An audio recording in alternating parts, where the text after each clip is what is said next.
Hi everyone, my name is J. Pandare, Commerce faculty in NM Government Degree College, Jogipet. Now we are discussing about Reserve Bank of India. Reserve bank of India అనేది ఎప్పుడు ఆవిర్భవించింది మరియు reserve bank యొక్క విధులేంటి, దాని నిర్వహణ విధానం ఏ విధంగా ఉంటుంది మనం ఇప్పుడు డిస్కస్ చేసుకుందాం. అయితే రిజర్వ్ బ్యాంక్ అనేది మొట్టమొదలు 1935 ఏప్రిల్ 1న ఎస్టాబ్లిష్ చేయడం జరిగింది. అయితే మొట్టమొదలు 5 కోట్ల మూలధనంతో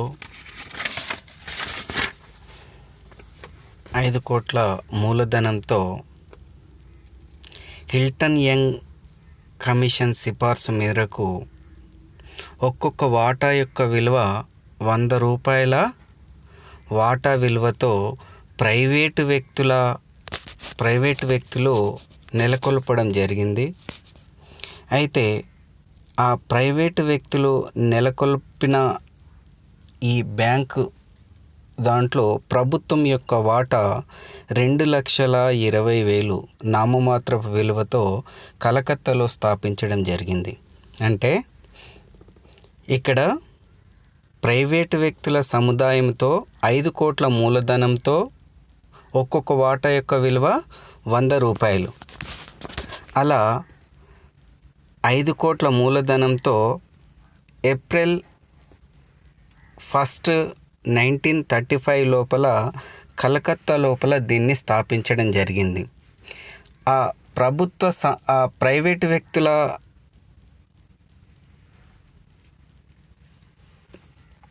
వాటా లోపల ప్రభుత్వం యొక్క వాటా 2,20,000గా ఉండేది. అయితే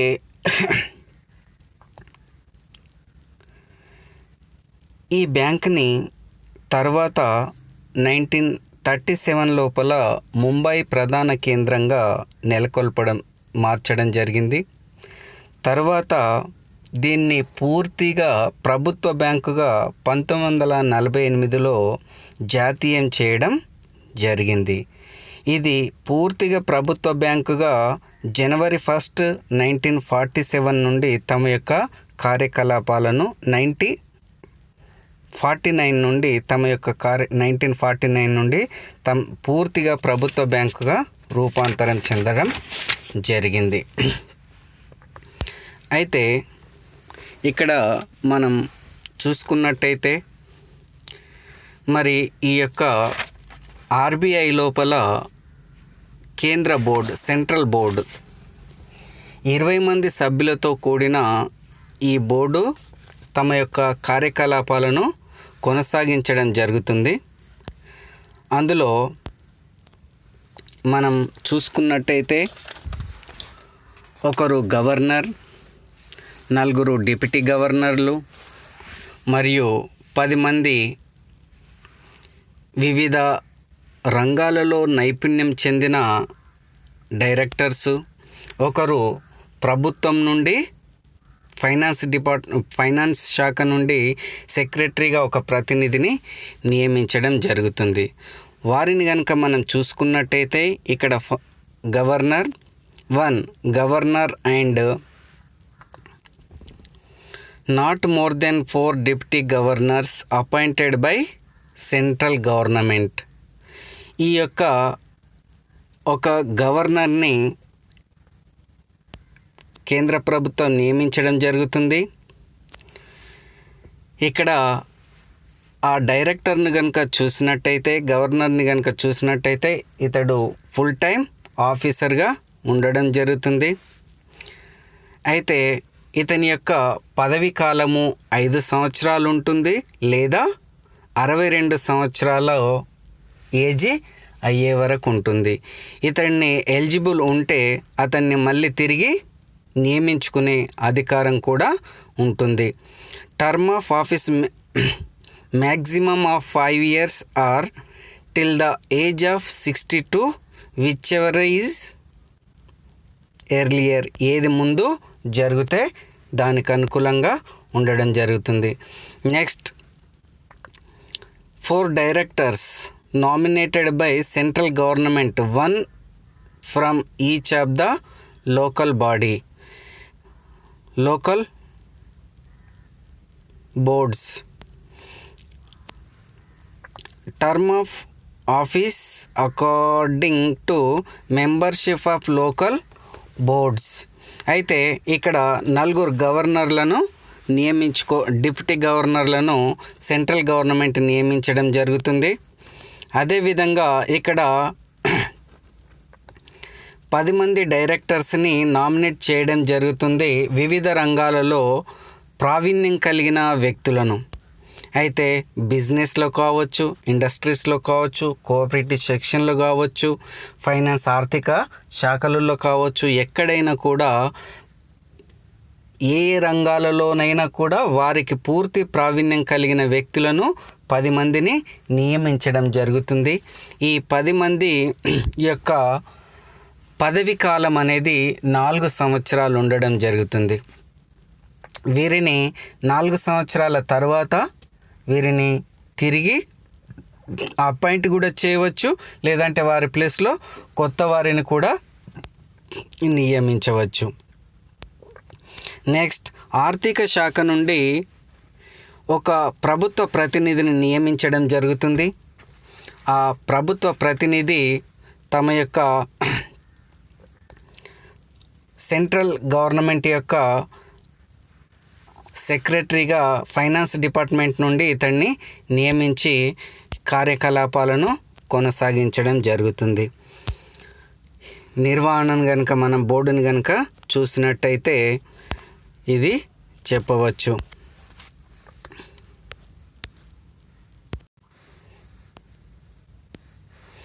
అయితే ఇప్పుడు మనం ఫంక్షన్స్ని కనుక చూసుకున్నట్టయితే ఆర్బీఐ యొక్క ఫంక్షన్స్ని చాలా ఇంపార్టెంట్, మనకి ఇవి ఎగ్జామ్లో వచ్చే ఆస్కారం కూడా ఉంటుంది.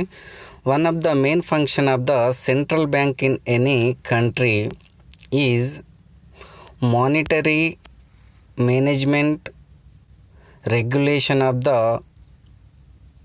Quantity of money and the supply and availability of credit to business and industry. Similarly the RBI performs the following functions. అయితే ప్రతి దేశానికి కూడా సెంట్రల్ బ్యాంక్ అనేది తప్పనిసరిగా ఉండడం జరుగుతుంది. ఆ దేశం యొక్క అభివృద్ధిలో కానీ, ఆ దేశం యొక్క ఇండస్ట్రీ అభివృద్ధిలో కానీ, వివిధ వ్యాపార రంగాలలో కానీ, ఏ దాంట్లో అయినా ఈ యొక్క సెంట్రల్ బ్యాంక్ యొక్క పనితీరు చాలా కీలకంగా ఉంటుంది. ఒకే మాటలో చెప్పాలంటే దేశ ఆర్థిక వ్యవస్థకి వెన్నపూస లాంటిది కూడా, వెన్నబొక్క లాంటిది కూడా అని చెప్పవచ్చు. ఎందుకంటే ఆర్బీఐ యొక్క ఫంక్షన్స్ సరిగ్గా లేకపోతే ఆ దేశం యొక్క ఆర్థిక పరిస్థితి కూడా కుంటుపట్టే ఆస్కారం ఉంటుంది. కాబట్టి ఆర్బీఐ ఇప్పుడు మన దగ్గర రిజర్వ్ బ్యాంక్ ఆఫ్ ఇండియా ఏ విధంగా అయితే ఉందో అదేవిధంగా ప్రతి దేశంలో కూడా ఆయా దేశాలకు సంబంధించిన సెంట్రల్ బ్యాంకులు అలాగే ఉంటాయి. కాబట్టి భారతీయ రిజర్వ్ బ్యాంక్ యొక్క విధులను కనుక మనం చూసినట్టయితే ఫస్ట్ది సాంప్రదాయ విధులు, ట్రెడిషనల్ ఫంక్షన్స్. సెకండ్ వన్ ప్రోత్సాహక విధులు, promotional functions. And third one పర్యవేక్షణ విధులు, సూపర్వైజరీ ఫంక్షన్స్.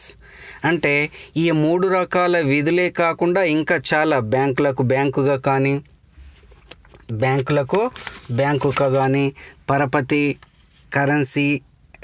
పరపతిని సృష్టించడం కావచ్చు, కరెన్సీని ముద్రించడం కావచ్చు, ఈ విధంగా అనేక రకాల విధులను కూడా పరపతిని నియంత్రించడం కానీ అన్నీ కూడా ఈ యొక్క బ్యాంకు పరిధిలోకి వస్తాయి. కాబట్టి మనం ఒక్కొక్క దాని గురించి ఎక్స్ప్లెనేషన్ చేసుకుందాం.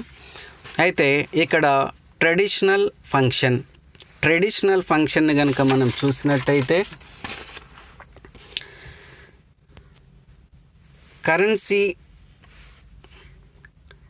కరెన్సీ నోట్ల జారీలో ఏకస్వామ్య విధానాన్ని అనుసరించడం.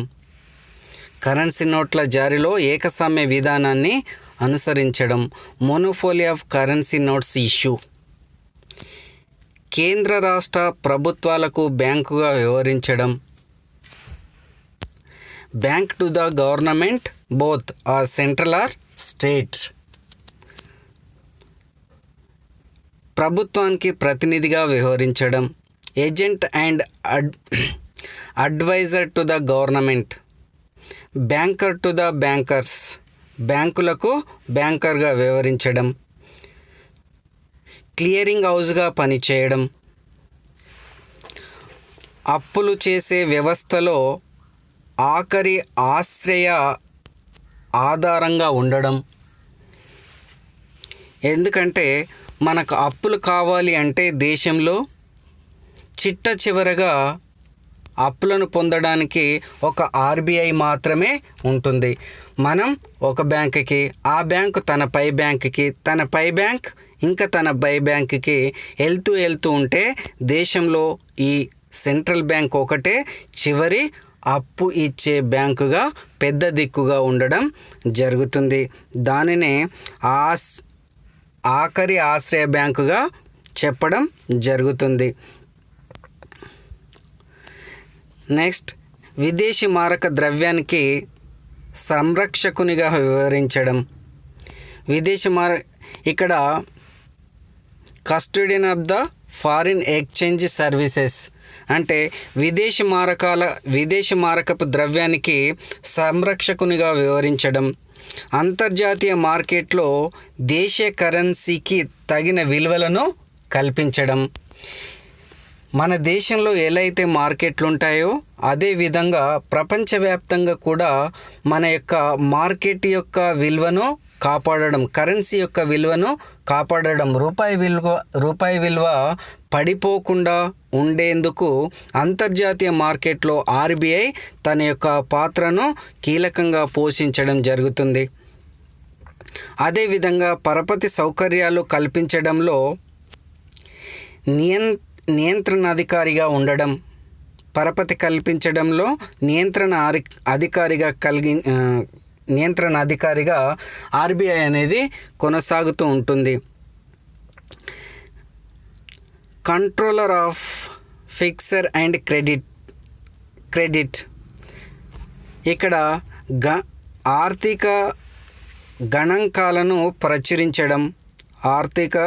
గణాంకాలను ప్రచురించడం, పరపతి సౌకర్యాలు కల్పించడంలో నియంత్రణ అధికారిగా ఉండడం. నెక్స్ట్, భారతదేశ ఆర్థిక వ్యవస్థ బలోపేతానికి గాను ఆర్థిక సంక్షోభం నివారణకు తగిన చర్యలను చేపట్టే అధికారాన్ని కలిగి ఉండడం. ఎందుకంటే దేశ ఆర్థిక వ్యవస్థ అభివృద్ధి చెందడానికి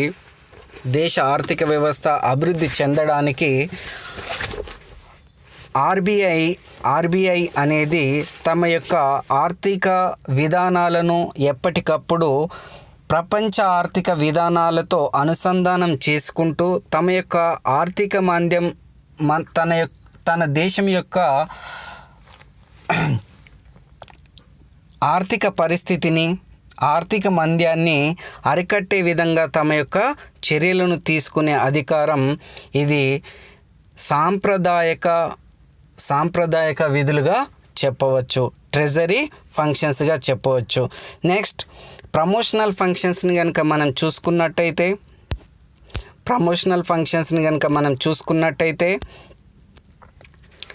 ఫస్ట్ వన్, బ్యాంకింగ్ అలవాట్లను ప్రోత్సహించి బ్యాంకింగ్ వ్యవస్థను రూపొందించడం. Promotion of banking habits and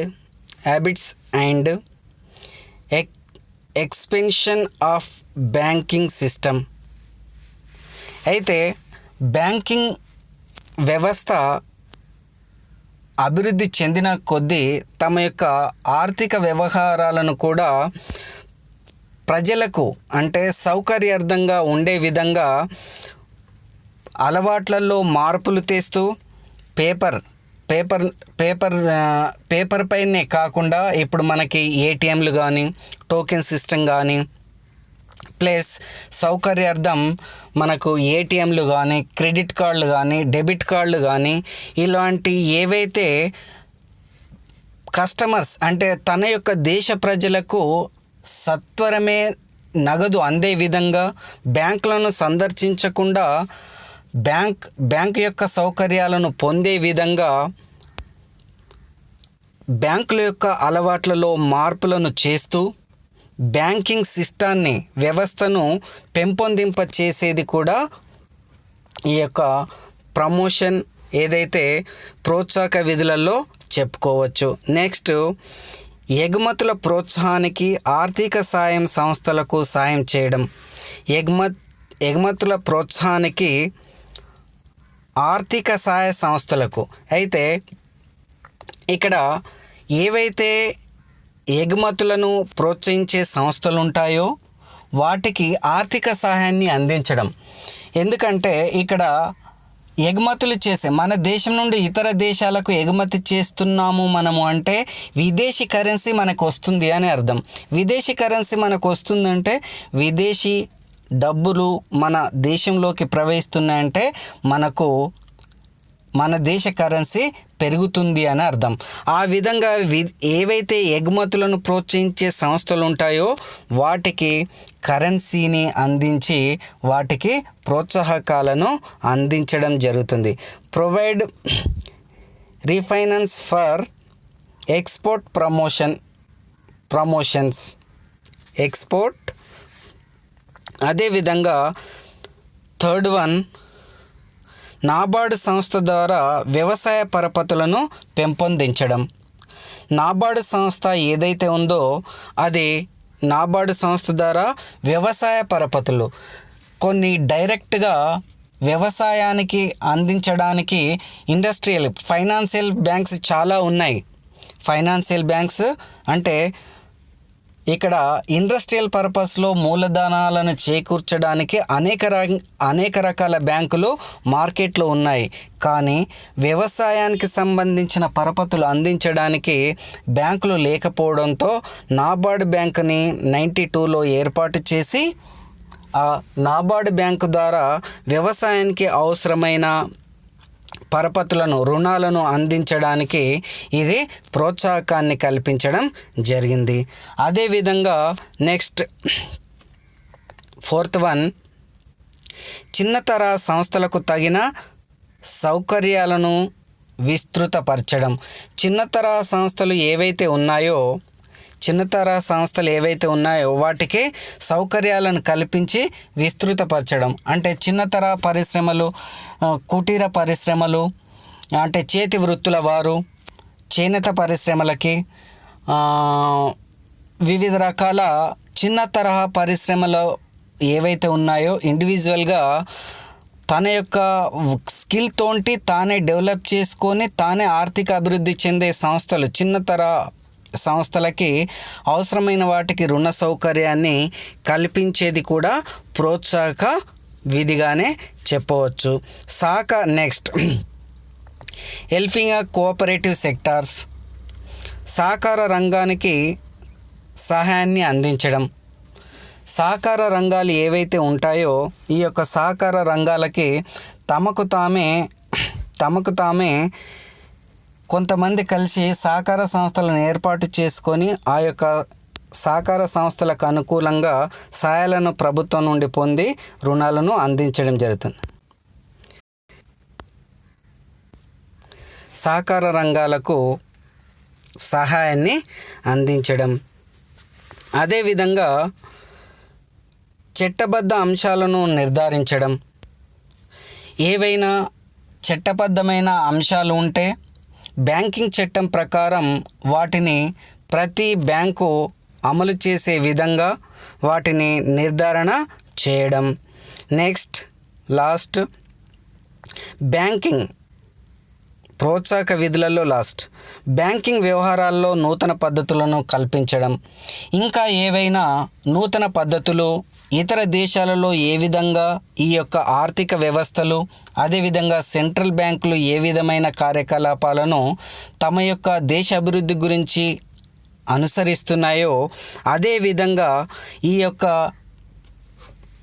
RBI కూడా తమ యొక్క నూతన పద్ధతులను ఇంకా ఇంప్లిమెంటేషన్ చేస్తూ మన యొక్క ఆర్థిక వ్యవస్థను బలోపేతం చేయడానికి చాలా రకాల ప్రోత్సాహకాలను అందించడం జరుగుతుంది. Next third one supervisor function. ఈ సూపర్వైజర్ ఫంక్షన్ కనుక మనం చూసినట్టయితే బ్యాంకులకు లైసెన్స్ ఇవ్వడం, granting license to the banks, బ్యాంకులకి లైసెన్సులు ఇవ్వడం. ఎందుకంటే కొత్తగా అనేక రకాల బ్యాంకులు మార్కెట్లోకి రావడం జరుగుతుంది. మరి ఆ యొక్క బ్యాంకులకి లైసెన్స్ కావాలి. ఆ లైసెన్స్ ఏ విధంగా ఉండాలి, ఏ తరహా వ్యాపారాలకు ఎంత మొత్తం కేటాయించాలి, ఆ యొక్క నియమ నిబంధనలను పర్యవేక్షించి కొత్త బ్యాంకులకు లైసెన్స్ ఇవ్వడం, మరియు ఉన్న బ్యాంకులను తనిఖీ చేయడం, అవసరమైతే ఆ బ్యాంకును రద్దు చేసే అధికారం కూడా ఆర్బీఐకి ఉంటుంది. రెండోది కనుక చూసినట్టయితే బ్యాంకింగ్ సంస్థలను తనిఖీ చేసి విచారణ చేపట్టే అధికారాన్ని పొంది ఉండటం. ఎందుకంటే ఇక్కడ ఆర్బీఐ ద్వారా ఫైనాన్షియల్ ఇయర్ ఎండింగ్ లోపల 31st మార్చి లోపల ఫైనాన్షియల్ ఇయర్ ఆ టైం లోపల కానీ ఎప్పుడైనా కానీ తనిఖీని చేసి విచారణ చేపట్టి సంస్థకు అవసరమైన సలహాలను సూచనలను అందించడం. అదేవిధంగా డిపాజిట్ల బీమా పథకాలను అమలుపరచడం. అయితే ఇప్పుడు కొన్ని రకాల బ్యాంకులలో ఇప్పుడు మనకి బీమా కంపెనీలు ఉండేవి. ఓన్లీ ఆ బీమా కంపెనీలలోనే మనం జీవిత బీమాకి సంబంధించి మనం అనేక రకాల బీమాలను తయారు చేసుకునే వాళ్ళం. కానీ ఇప్పుడు ఎస్బీఐ పాలసీ కానీ, ఎస్బీఐ హెల్త్ కేర్ కానీ అనేక రకాల బీమా పథకాలను పొందడం జరుగుతుంది. అదేవిధంగా డిపాజిట్ల బీమా పథకాలను అమలు పరచడం. అయితే బీమా సౌకర్యాలతో పాటు డిపాజిట్ల బీమా పథకాలను కూడా మనకి లోన్స్ ప్రతి ఇయర్ 1000 పోతే 20 lakhs 10 lakhs బీమా సౌకర్యం కూడా మనకి బ్యాంకులలో కనబడుతుంది. అలాంటివే కాకుండా డిపాజిట్ రూపంలో డబ్బులను తీసుకొని వాటికి బీమా సౌకర్యాన్ని కూడా అందించడం జరుగుతుంది. నెక్స్ట్ వాణిజ్య బ్యాంకులను నియమిత కాలం ఆధారంగా తనిఖీ చేయడం. వాణిజ్య బ్యాంకుల నియమిత కాలం ఆధారంగా తనిఖీ చేయడం. అయితే ఇంత కాలానికి ఫైనాన్షియల్ ఇయర్ ప్రకారం కావచ్చు, ఇంకో రకంగా కావచ్చు, ఏదో రకంగా ఒక నిర్ణీతమైన కాలానికి బ్యాంకు యొక్క కార్యకలాపాలను తనిఖీ చేసి విచారణ చేపట్టడం. వాణిజ్య బ్యాంకులకు తగిన సలహాలను సూచనలను అందించడం. సూపర్వైజర్ లోపల సలహాలు సూచనలు అందించడం. ఎందుకంటే వాణిజ్య బ్యాంకులు వడ్డీలను ఎక్కువ మొత్తం వసూలు వ్యాపారం యొక్క ముఖ్య ఉద్దేశమే లాభార్జన. ఇక్కడ వ్యాపారాలు అనేవి వస్తువులతోటి జరుగుతాయి బయట, కానీ బ్యాంకులో డబ్బుతో వ్యాపారం జరుగుతుంది. మరి అక్కడ లాభం నష్టం అనేది ఎట్లుంటుంది? ఒక వస్తువును తక్కువ రేటుకు కొని ఇంకొక అదే వస్తువుని ఎక్కువ రేటుకి అమ్మితే వచ్చే మధ్య ప్రాఫిట్ అనుకుంటాం మనం, డిఫరెన్స్. కానీ ఇక్కడ డబ్బును మనం డిపాజిట్ చేసే డబ్బుకు వడ్డీ రేటు తక్కువ, వాళ్ళు ఇచ్చే లోన్కి వడ్డీ రేటు ఎక్కువ. ఆ మధ్య గ్యాప్ డిఫరెన్స్ ఏదైతే ఉందో వాళ్ళు వడ్డీని ఇక్కడ వ్యాపారంలో వడ్డీ రేట్లలో లాభం అనేది వస్తుంది. కాబట్టి వాణిజ్య బ్యాంకులు అధిక మొత్తం వడ్డీలను వసూలు చేయకుండా తగిన సూచనలను సలహాలను అందించడం జరుగుతుంది. బ్యాంకింగేతర సంస్థలను నియంత్రణ చేయడం. ఇక్కడ బ్యాంకింగేతర సంస్థలు ఉంటాయి కొన్ని, అంటే ఎక్కువ వడ్డీ రేట్లకు డబ్బులను ఫైనాన్స్, ప్రైవేట్ ఫైనాన్స్లు ఉంటాయి కదా, అలాంటి ప్రైవేట్ ఫైనాన్స్లను 3 రూపాయలకు వడ్డీ కానీ, 4 రూపాయలకు వడ్డీ కానీ, 2 రూపాయలకు వడ్డీ కానీ, ఇలాంటి ఏవైతే బయట మనకి దొరుకుతుంటాయో బ్యాంకింగేతర, బ్యాంకులకు సంబంధం లేకుండా మర్చెంట్ బ్యాంకర్లు చాలామంది ఉండేటోళ్ళు, వాళ్ళని నియంత్రణ చేయడం జరుగుతుంది. ఆర్థిక పరిపుష్టికి తగిన సూచనలను సలహాలను ఎప్పటికప్పుడు అందించడం అనేది జరుగుతుంది. అయితే ఆర్బీఐ అనేది ఆర్థిక అభివృద్ధి కరెక్ట్గా ఉండడానికి ఎప్పటికప్పుడు తమ యొక్క సలహాలను సూచనలను అందించడం జరుగుతుంది. పరిస్థితులకు అనుగుణంగా వ్యాపారాలు, ఆర్థిక పరిస్థితి ఉండే విధంగా. ఎగ్జాంపుల్ మనం చూసుకున్నట్టయితే ఇప్పుడు కరోనా నేపథ్యం లోపల మానిటరైజేషన్ చేయడం జరిగింది. ఏంటంటే ఈఎంఐలు కానీ, వడ్డీ రేట్లలో మార్పులు కానీ, అనేక రకాల మార్పులు తీసుకురావడం జరిగింది. ఆ విధంగా ఆర్బీఐ ఎప్పటికప్పుడు తమ యొక్క సలహాలు సూచనలను అందించడం జరుగుతుంది. అదే కాకుండా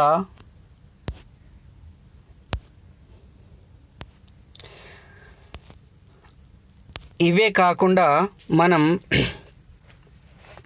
కరెన్సీ జారీ చేసే విధానాన్ని కనుక మనం చూసినట్టయితే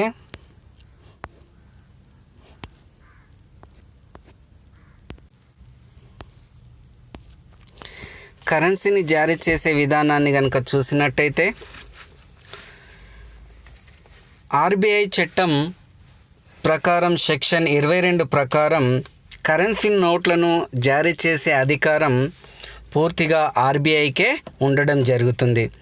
కేంద్ర ప్రభుత్వం ముద్రించే రూపాయి నోట్ల కరెన్సీని పంపిణీ చేసే ఏజెంట్గా రిజర్వ్ బ్యాంక్ వ్యవహరించడం జరుగుతుంది. అయితే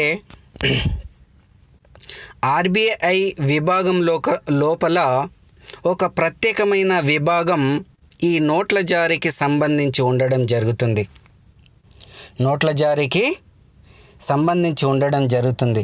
అయితే ఈ ఆర్బీఐలో విభాగం లోపల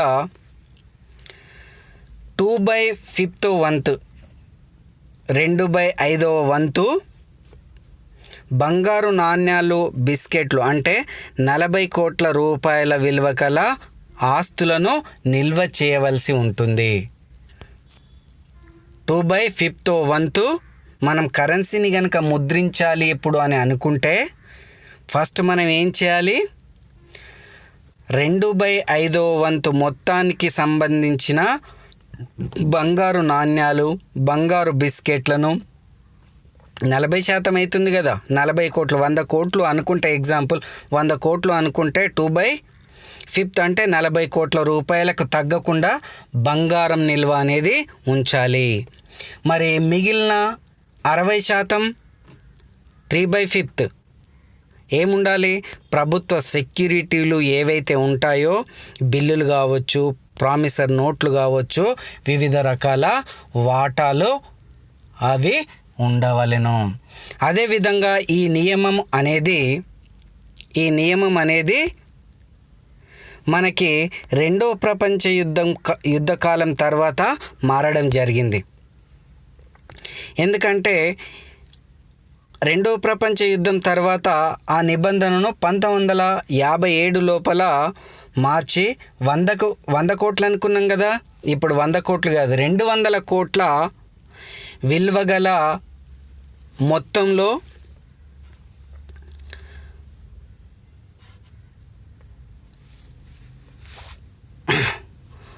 ఒక్క 115 కోట్ల విలువగల బంగారు నిల్వలు ఉంచవలెను. 115 కోట్ల మొత్తంతో బంగారు విలువను ఉంచి మిగిలిన 85 కోట్ల మొత్తానికి సంబంధించి విదేశీ మారకపు ఆస్తులు ఉండవలెను అని చెప్పడం జరిగింది. ఈ యొక్క కరెన్సీ నోట్ల ముద్రణ లోపల ఈ నిబంధనను పాటించడం అనేది జరుగుతుంది. 100 కోట్ల మనం ముందు చెప్పుకున్నది 100 కోట్లకైతే 2/5 వంతు ఏంటి బంగారు నాణ్యాలు, మిగతా 3/5 వంతుకి ప్రామిసర్ నోట్లు, బిల్లులు, మిగతా సెక్యూరిటీస్ ప్రభుత్వ సెక్యూరిటీలు ఉండవలసి ఉంటుంది. అదే 1957 ప్రకారం రెండో ప్రపంచ యుద్ధం తర్వాత 100 కోట్లకు అనుకున్నాం కదా, అది మారి 200 కోట్లకి చెప్పడం జరిగింది. 200 కోట్ల లోపల విదేశీ మారకపు విలువ ఆస్తులు నిర్వహించవలసి ఉంటుంది. అందులో మొత్తం ఈ 200 మొత్తం లోపల 115 కోట్ల విలువ గల బంగారు నిల్వలను నిర్వహణ చేయవలసి ఉంటుంది. అదేవిధంగా నెక్స్ట్ ప్రభుత్వ బ్యాంకు.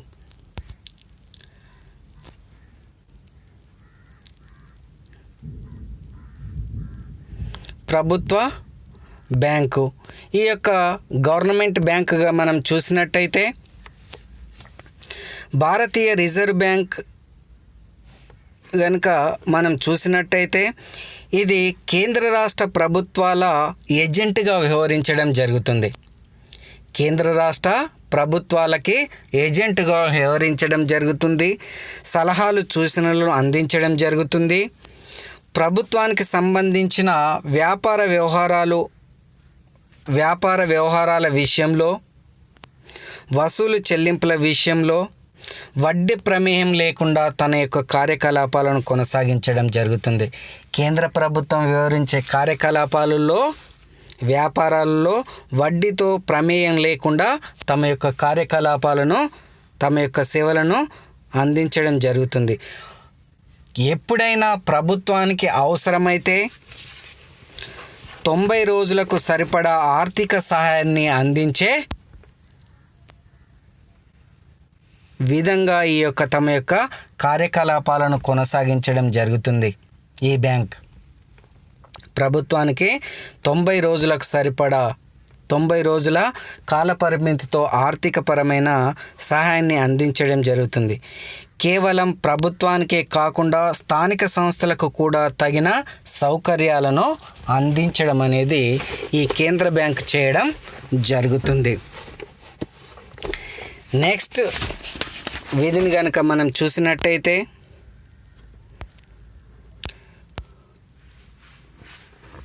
బ్యాంకర్లకు బ్యాంక్.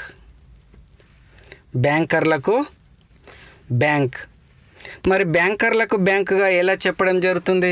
మనం ఇంతకు ముందే చెప్పుకున్నాం, ఆఖరి ఆశ్రయదారు బ్యాంకుగా వ్యవహరించడం జరుగుతుంది. బ్యాంకులకు లైసెన్స్ ఇవ్వడం జరుగుతుంది.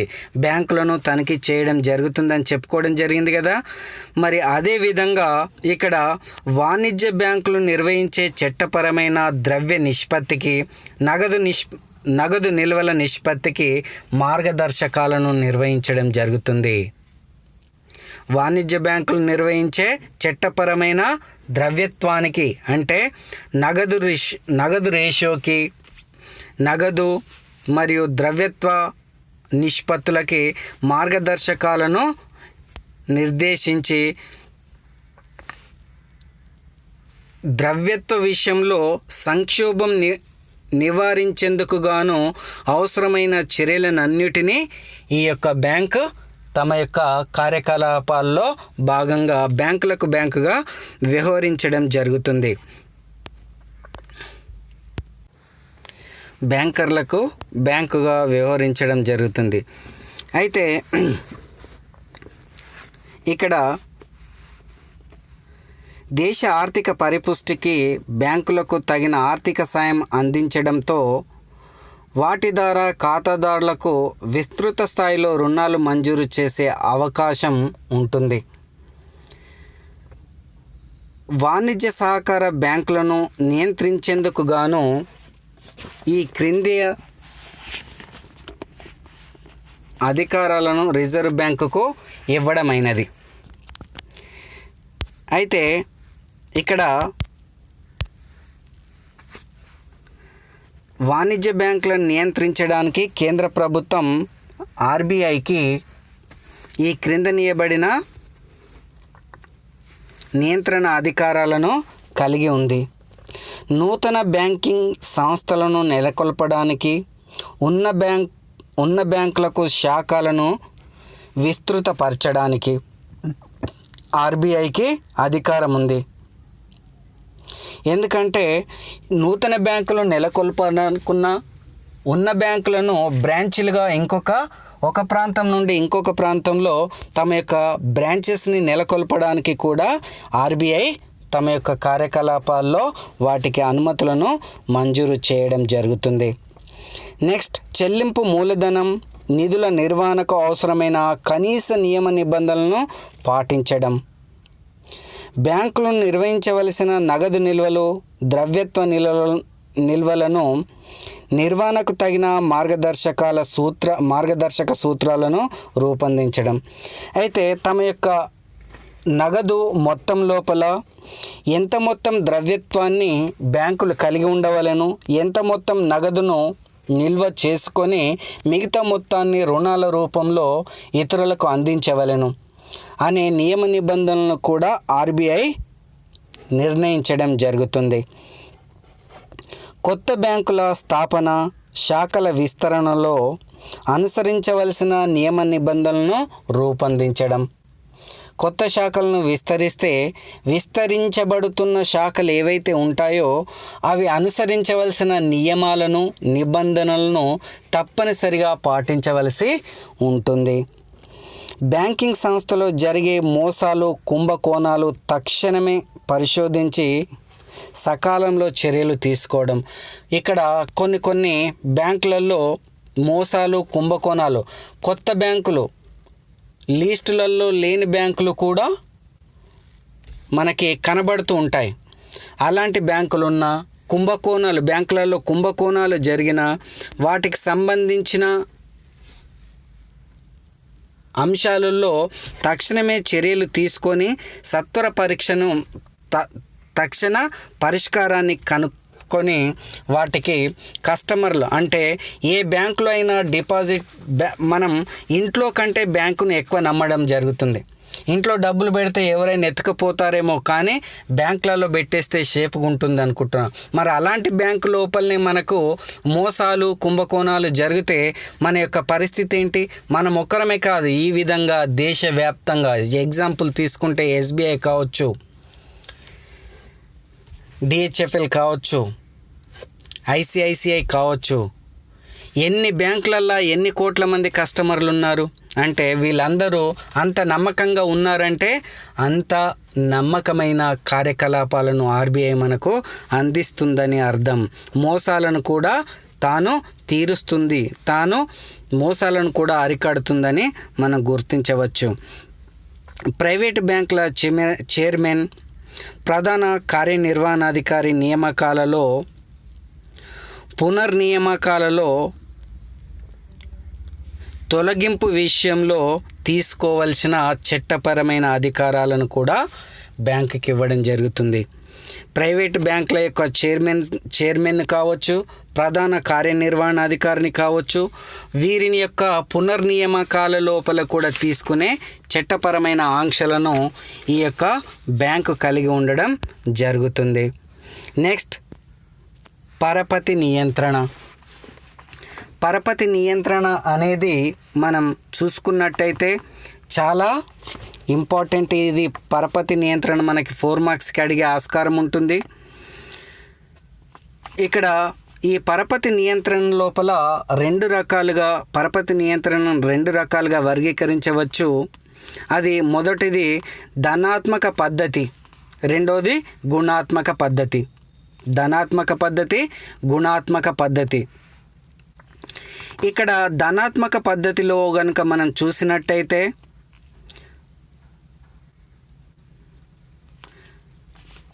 ఉదాహరణకి మనం చూసినట్టయితే ఒక నిర్ణీత బ్యాంకు 50,000 కోట్ల రూపాయల వరకు రుణ మంజూరు చేయవచ్చునని నిర్ధారించినప్పుడు ఆ బ్యాంకు 75,000 కోట్ల రూపాయలకు రుణాలు మంజూరు చేసినట్లయితే ఆ అదనపు మొత్తాన్ని తగ్గించేందుకు గాను బ్యాంకు రేట్లను ఒక ఆయుధంగా ఉపయోగించుకునే హక్కు రిజర్వ్ బ్యాంకుకు ఉంది.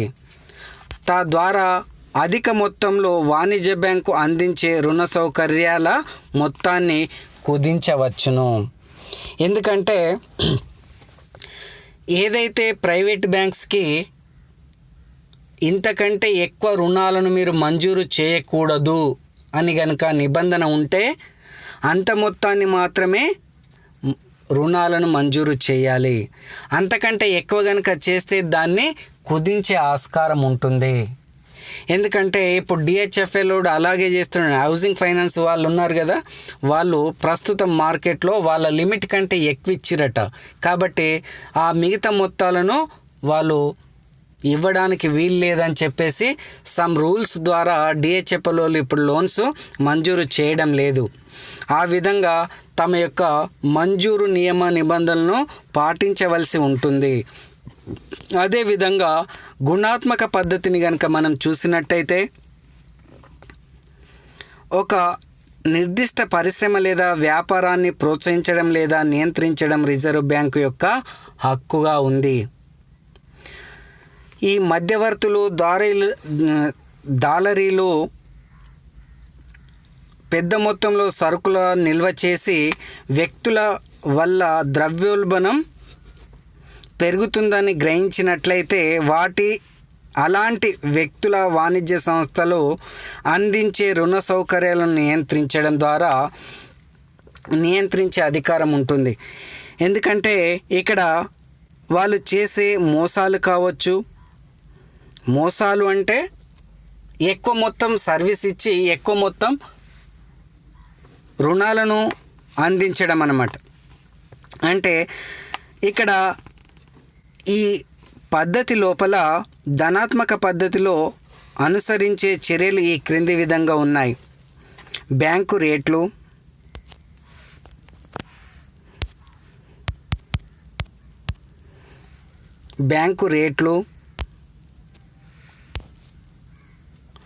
Open market operation, variable receiver, ఇక్కడ వివిధ నిధుల నిర్వహణ,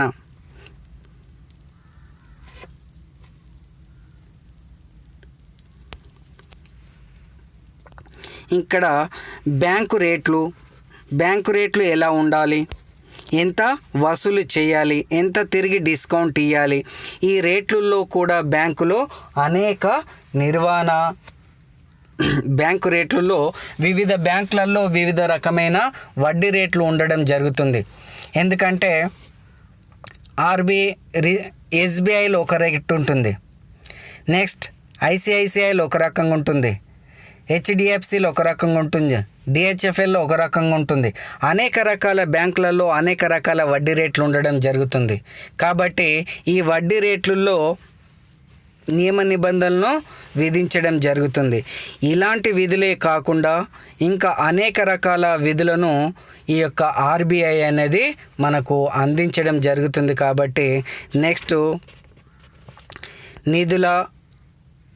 నిల్వల నిష్పత్తి, నగదు నిల్వ నిష్పత్తి, శాసనాత్మక నిష్పత్తి, వీటికి సంబంధించి నెక్స్ట్ క్లాస్లో మనం చెప్పుకుందాం.